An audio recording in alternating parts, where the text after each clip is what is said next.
Bom, pessoal, veremos agora os dois últimos períodos da pré-história, o período Neolítico e a Idade dos Metais. Sabemos que no período Paleolítico os grupos humanos dependiam exclusivamente da natureza para sua sobrevivência.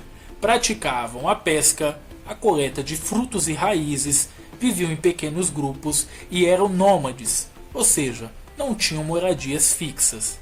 Sabemos que nessa sociedade havia divisão do trabalho entre homens e mulheres. Os homens caçavam os animais selvagens e as mulheres cuidavam das crianças e preparavam o alimento.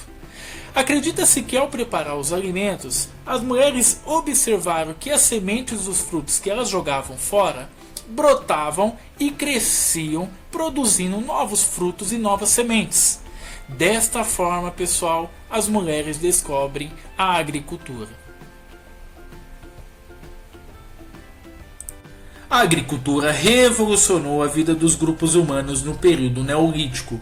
Ao plantar, os grupos humanos dependiam cada vez menos dos alimentos coletados na natureza. Dessa forma, os grupos humanos, pessoal, tornam-se sedentários, isto é, fixam-se nas terras onde plantam e produzem seus alimentos.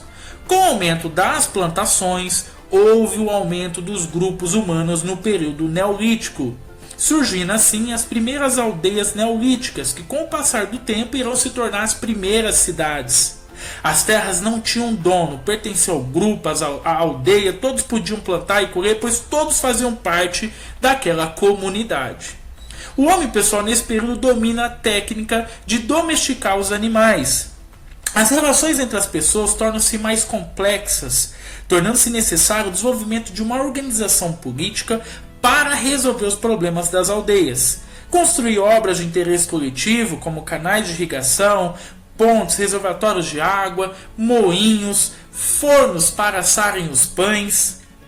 A religião tornou-se um elemento importante para a vida cotidiana dos grupos humanos do período Neolítico. Os homens passam a fazer o culto, orações e oferenda aos deuses, quase sempre relacionados às forças da natureza. O objetivo, pessoal, era agradar os deuses para conseguir fartura e proteção. Bom, pessoal, vimos que muitas coisas aconteceram na vida dos grupos humanos do período Neolítico. Veremos agora o último período da pré-história, a Idade dos Metais. Mas, professor, como os grupos humanos descobriram os metais? Bom, pessoal, acredita-se que observando a natureza, os homens perceberam que algumas pedras, quando colocadas no fogo, derretiam. E depois de frias, ficavam na forma em que tinham derretido.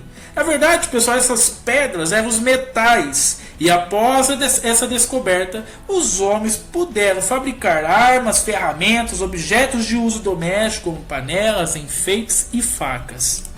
No final do Neolítico, a pedra então empregada nos utensílios e armas foi substituída aos poucos pelos metais, obtidos com técnicas de fundição que o homem foi desenvolvendo.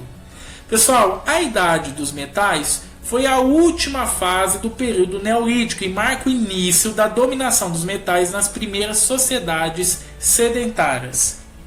O primeiro metal utilizado foi o cobre, há cerca de 7.000 anos. Devido à sua maleabilidade, era martelado sem aquecimento, depois passou a ser derretido no fogo e colocado em formas. O bronze, pessoal, passou a ser usado por volta de 5.000 anos atrás. Metal mais resistente, muito utilizado em armas e utensílios para combate.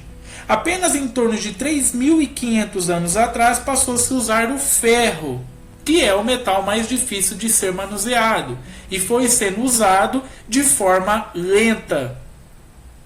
A partir de armas, pessoal, possibilitou-se o domínio de grandes extensões de terras produtivas, acontecendo o aumento da população. Formaram-se as cidades.